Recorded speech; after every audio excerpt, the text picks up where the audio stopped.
సాహసం నీ ఇంటి పేరు, పౌరుషం నీ వంటి తీరు, నిన్ను తలుచుకున్న వారు లేచి నుంచని మొక్కుతారు. అచ్చ తెలుగు పౌరుషాల రూపం నీదయ్యా, అలనాటిమేటి రాయలోరు తేజం నువ్వయ్యా.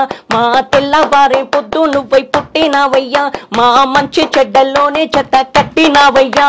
జన్మ బంధువంటూ నీకే జై కుట్టినామయ్యా.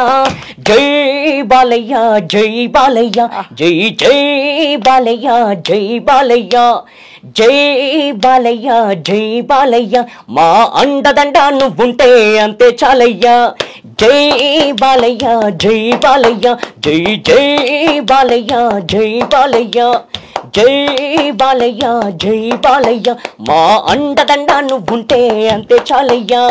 సాహసం నీ ఇంటి పేరు, పౌరుషం నీ వంటి తీరు, నిన్ను తలుచుకున్న వారు లేచి నుంచని మొక్కుతారు.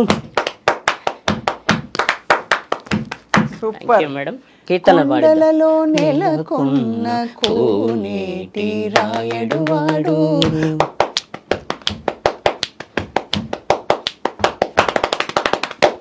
కొండలలో నెలకొన్న కోనేటి రాయడు వాడు, కొండలంత వరములు గుప్పెడు వాడు, కొండలంత వరములు గుప్పెడు వాడు, కొండలలో నెలకొన్న కోనేటి రాయడు వాడు, కొండలంత వరములు గుప్పెడు వాడు, కొండలలో నెలకొన్న కోనేటి రాయడు వాడు.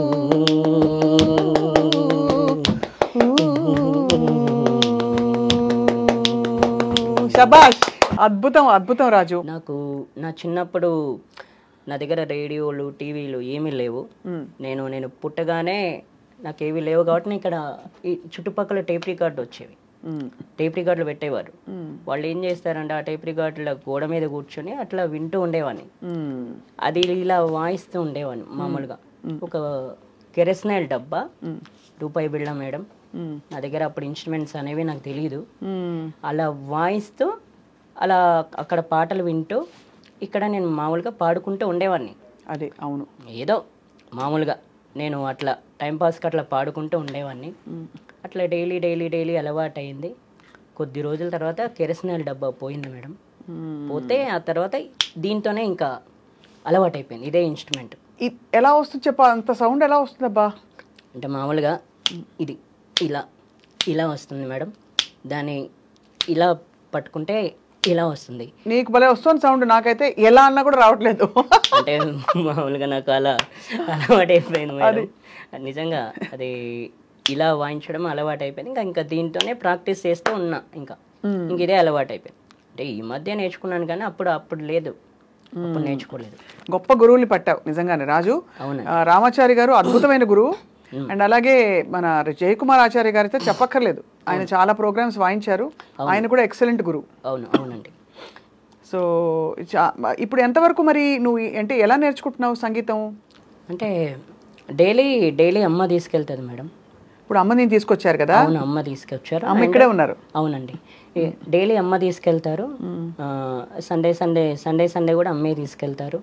ఇంకేమైనా ప్రోగ్రామ్స్ అయితే కూడా అమ్మే తీసుకెళ్తారు. ఇవాళ సజ్జనార్ సార్ దగ్గరికి వెళ్ళి ఎట్లా అనిపించింది రాజు? ఆయన అసలు ఏమనుకున్నా మేడం, ఆయన చూసిన తర్వాత ఈరోజు చాలా బాగా మాట్లాడారు. నీకు ఇంత టాలెంట్ ఉంది, ఇంత బాగా పాడుతున్నావు, నేను కూడా చూశాను, ట్రీట్ చేశాను, చాలా చాలా బాగా పాడుతున్నావు అబ్బాయి, నువ్వు ఎక్సలెంట్ పాడుతున్నావు అని చెప్పారు. నేను చాలా మెచ్చుకున్నారు ఆయన ఈరోజు. నా అదృష్టం మేడం ఆయనను కలవడం. ఈ ఐ డ్రీమ్ వాళ్ళకు ఆయన నా తరఫున థ్యాంక్స్, నాకు ఛాన్స్ ఇప్పించినందుకు.